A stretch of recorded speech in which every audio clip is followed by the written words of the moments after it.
Good morning student. Last class में हमने विद्युत द्विध्रुव की अक्षीय रेखा पे विद्युत क्षेत्र का फॉर्मूला डेराइव कर लिया था। वो सूत्र हमने व्युत्पन्न कर लिया था जिसका सूत्र था E सदिश बराबर ट्वाइस Kp सदिश अपॉन R3। ठीक है ना, तो वो हम डिस्कस कर चुके हैं। आज हम पढ़ेंगे विद्युत द्विध्रुव की निरक्ष पर विद्युत क्षेत्र।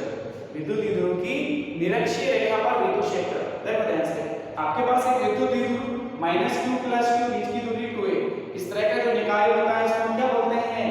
विद्युत द्विध्रुव। अब आप ध्यान से देखो, ये ट्वाइस a जो है वो टोटल बीच की प्रभावी लंबाई है। ठीक है, अब आपको क्या करना है, इसके सेंटर O से, इसको O बोल दिया, इसको हमने A पॉइंट बोल दिया, इसको हमने B पॉइंट बोल दिया। इसके सेंटर O से लंबवत दूरी, सेंटर से लंबवत दूरी पे जाके मान लो यहाँ पे बिंदु P मिल गया। ये लंबवत दूरी स्मॉल r मान ली। लंबवत दूरी कितनी मान लेगा? Small r।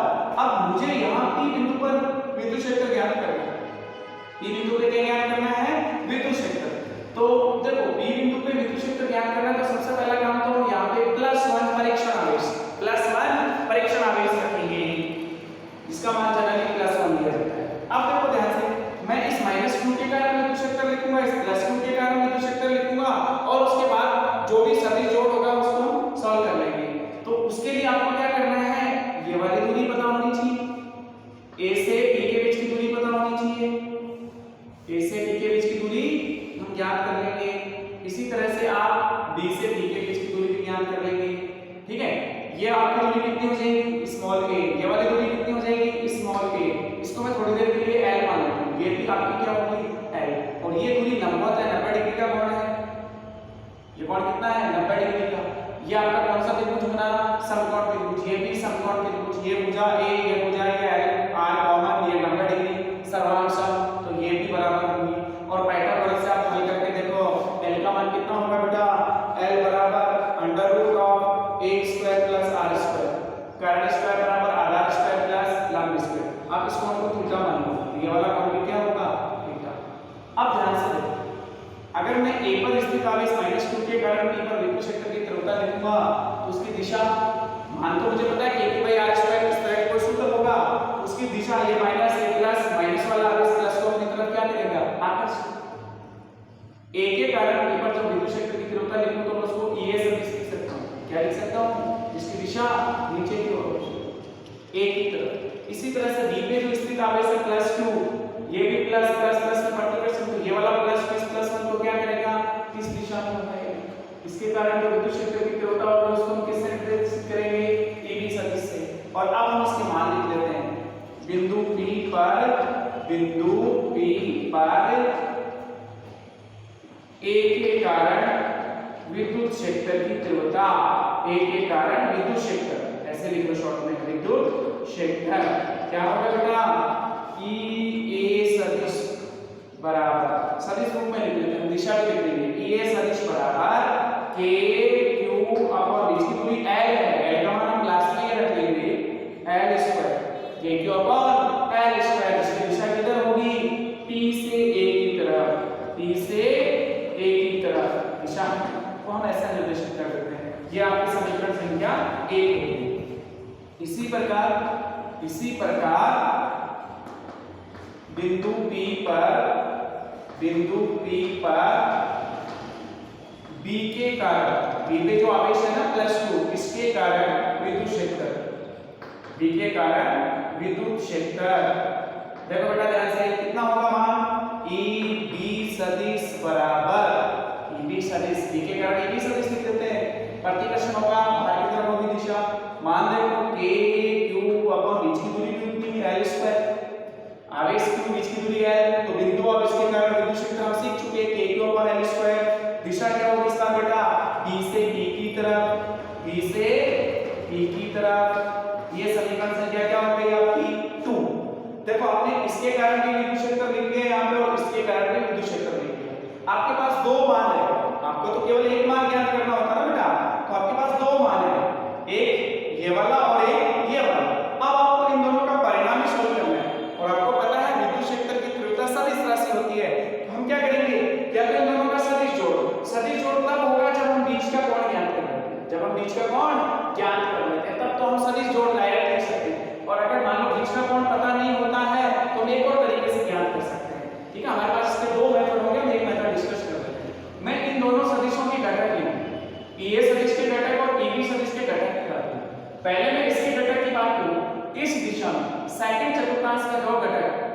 दिशा में होगा और दूसरा किधर होगा बेटा, ऊपर की तरफ। दूसरा किधर होगा, ऊपर की तरफ।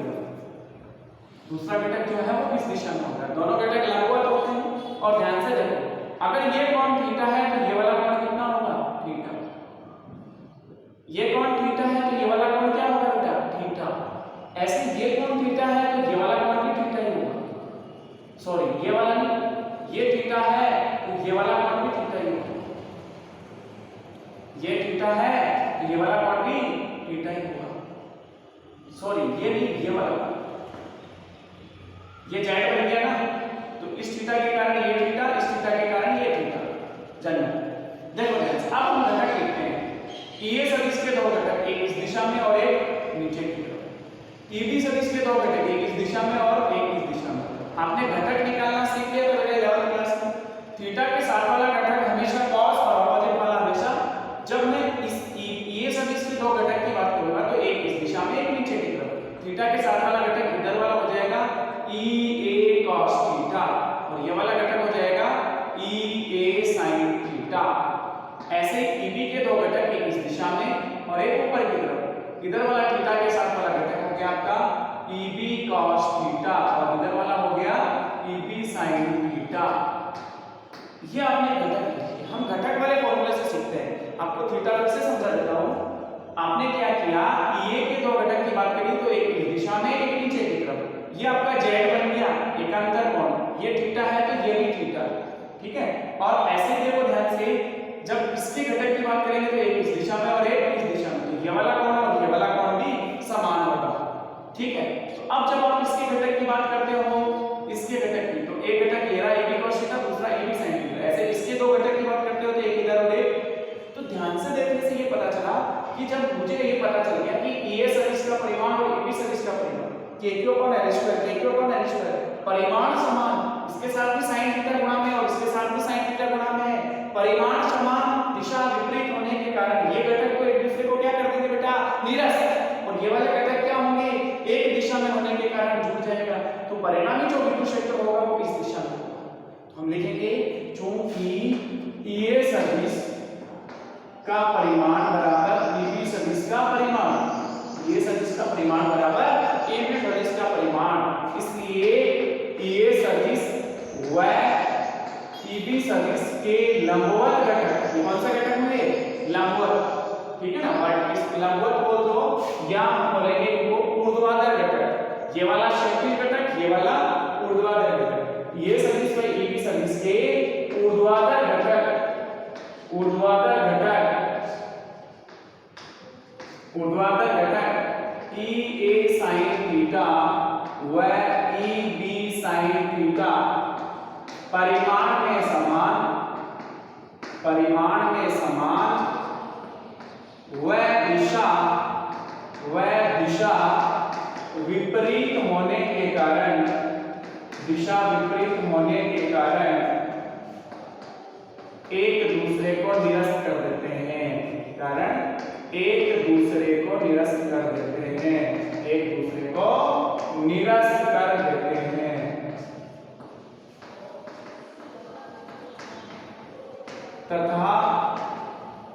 तथा क्षैतिज घटक, क्षैतिज घटक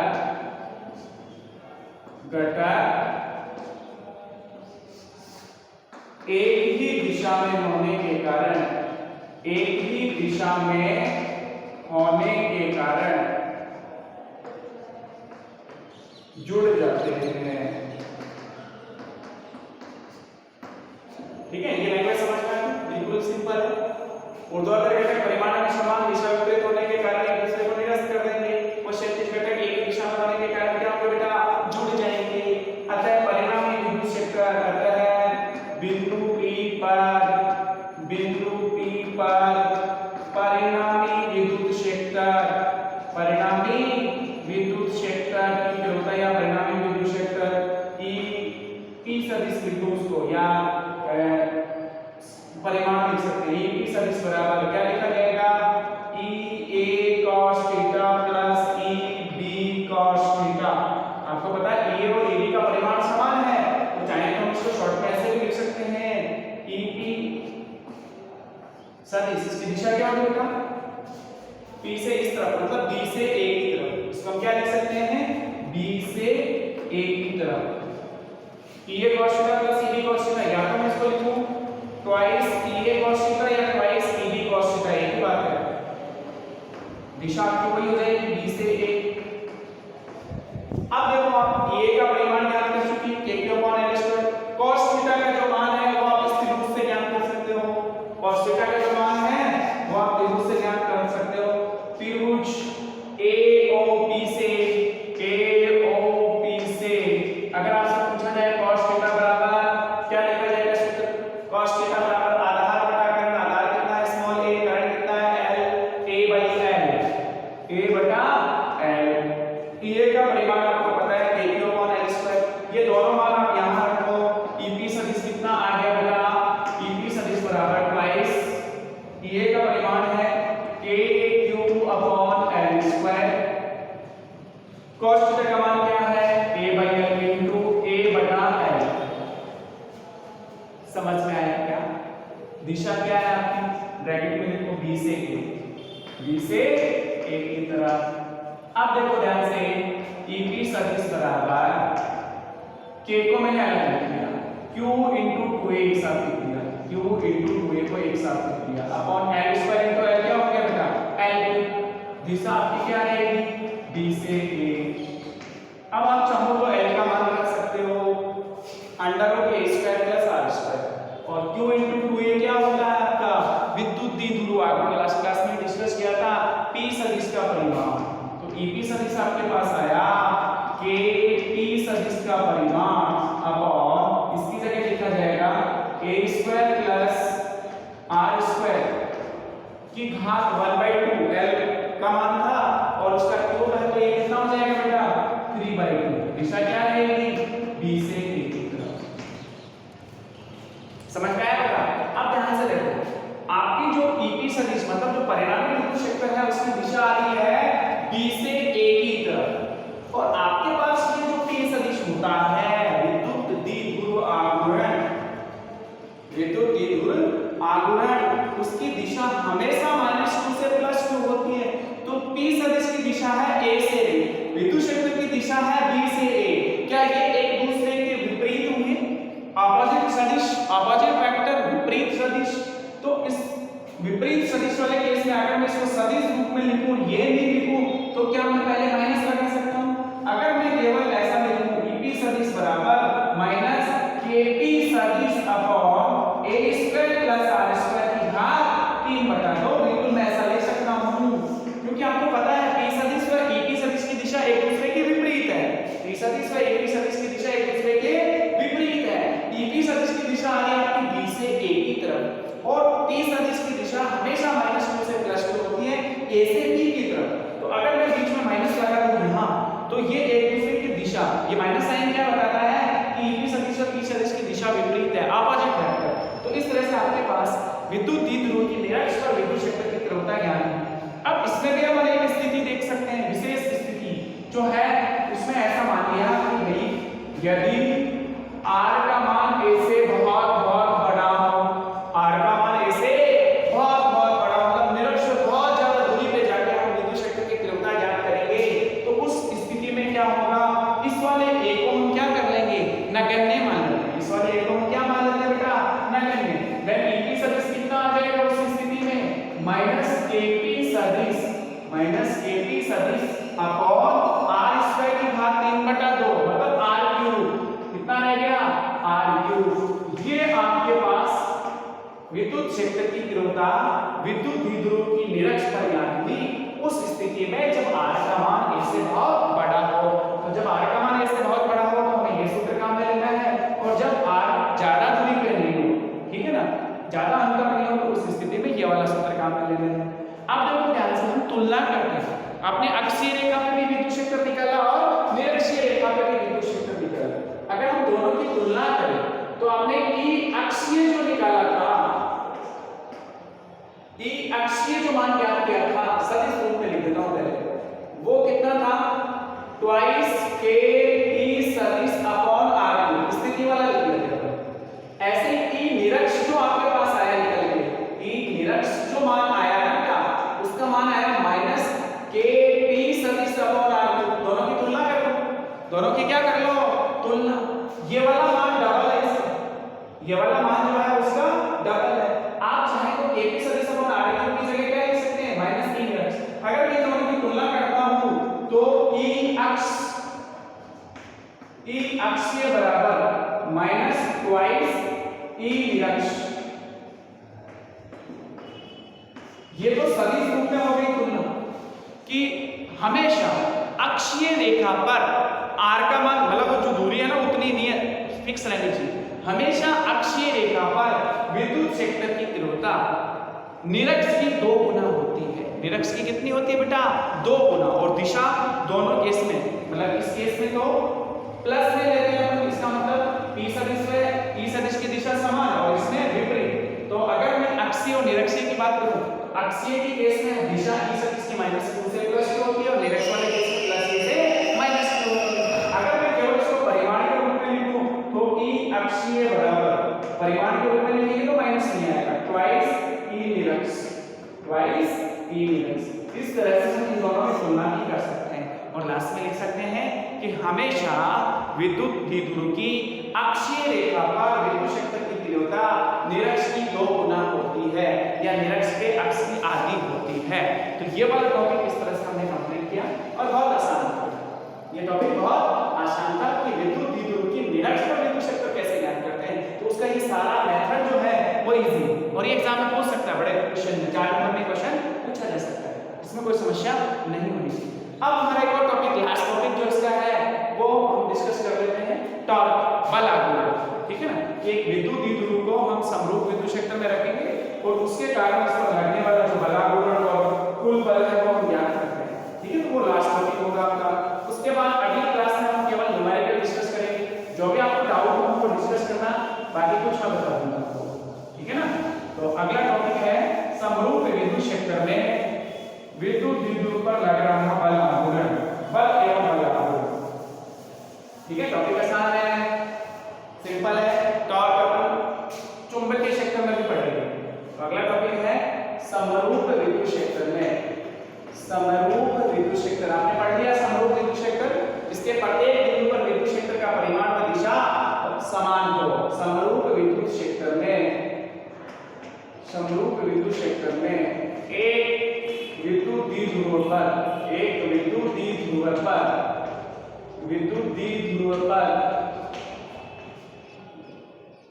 कुल बल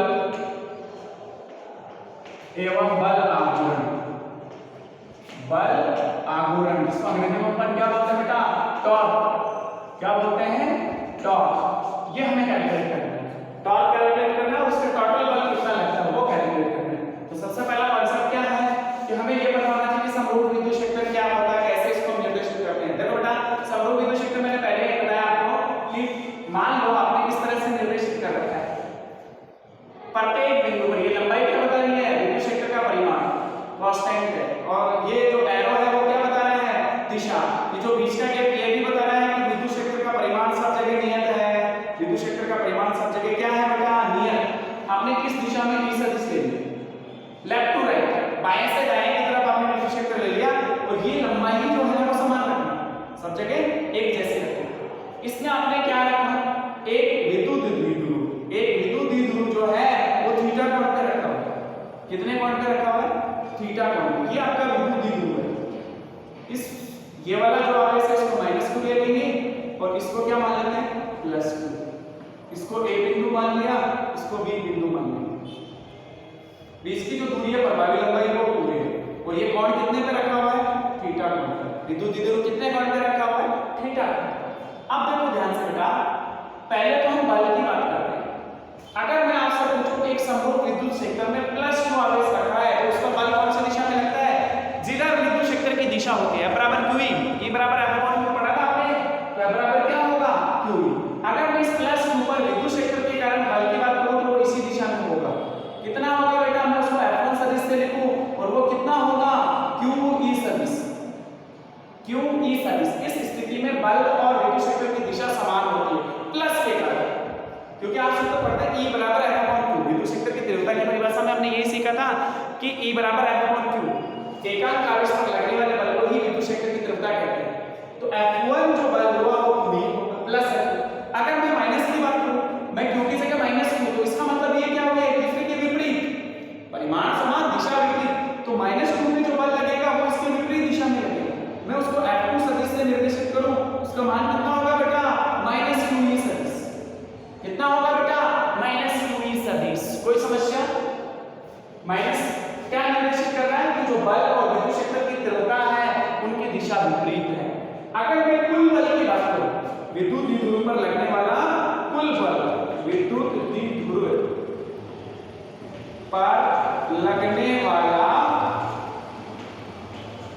कुल बल।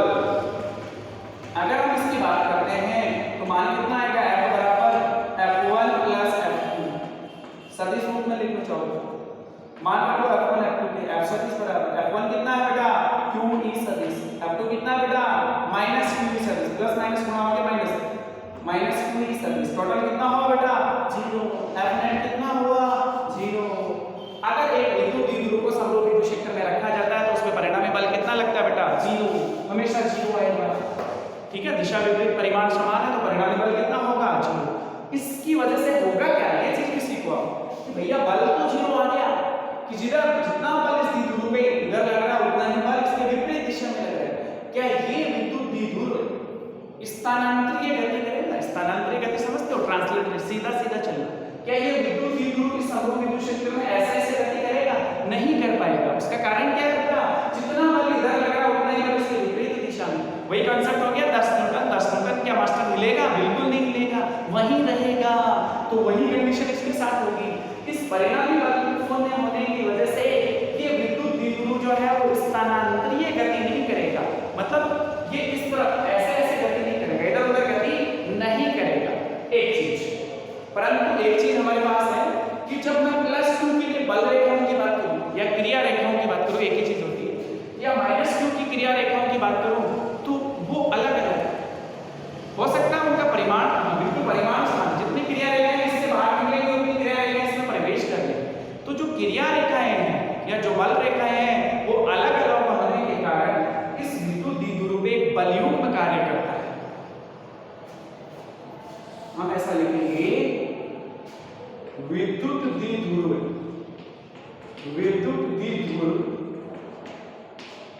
के आवेशों की,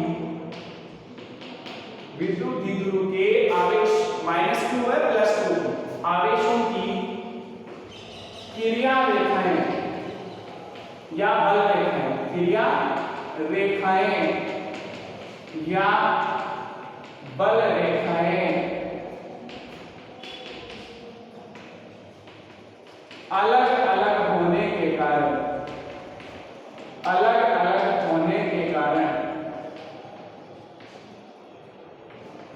द्विध्रुव पर एक बलयुग्म कार्य करेगा, जिसे बल आवरण कहते हैं। जिसे क्या कहते हैं बेटा? बल आवरण कहते हैं, बल आवरण कहते हैं। क्या कहते हैं बेटा? बल आवरण, टॉर्क। और इस बल आवरण का सूत्र क्या होगा? बल आवरण बराबर विद्युत द्विध्रुव के एक आवेश पर बल, विद्युत द्विध्रुव के किसी एक आवेश पर बल का परिमाण इनटू बलों की क्रिया रेखाओं के बीच की लंबवत दूरी, ये वाली दूरी, इसको मैं सी से निर्देशित कर देता हूँ, ये 90 डिग्री पर हो, ये वाली दूरी, इसको हम याद कर लेंगे, इनटू बलों की क्रिया रेखाओं के बीच की लंबवत दूरी। ठीक है, तो और बलागुण को अपन टॉ से निर्देशित करते हैं, ये निर्देशन है इसका। विद्युत द्विध्रुव के एक आवेश पर बल का परिमाण QE, ये ले लो चाहे ये ले लो, कितना लिखेंगे उसको हम? Q into E into बलों की क्रिया रेखाओं के बीच की लंबवत दूरी, ये वाली क्या है? AC। और AC को हम ज्ञात कर सकते हैं, कैसे ज्ञात करेंगे? त्रिभुज ABC से आपको 90 डिग्री के सामने वाली ऊंचाई कारण ज्ञात और आपको लंब ज्ञात करना है। लंब करण में sin थीटा का संबंध होता है, और देखोगे sin थीटा बराबर लंब बटा करण। लंब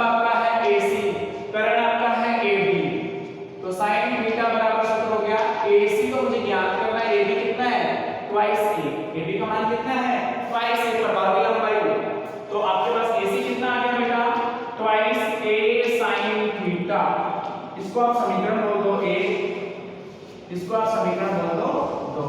समीकरण 1 व 2 से, 1 व 2 से तो बराबर सूत्र आ गया QE इनटू AC की जगह क्या लिखा जाएगा 2A sin theta, 2A sin theta. और ध्यान से देखो इस Q इनटू 2A को हम क्या लिख सकते हैं P सदिश का परिमाण, क्योंकि Q इनटू 2A क्या है आपके पास P सदिश का परिमाण। तो बराबर सूत्र क्या निकल के आया P सदिश का परिमाण इनटू P sin थीटा।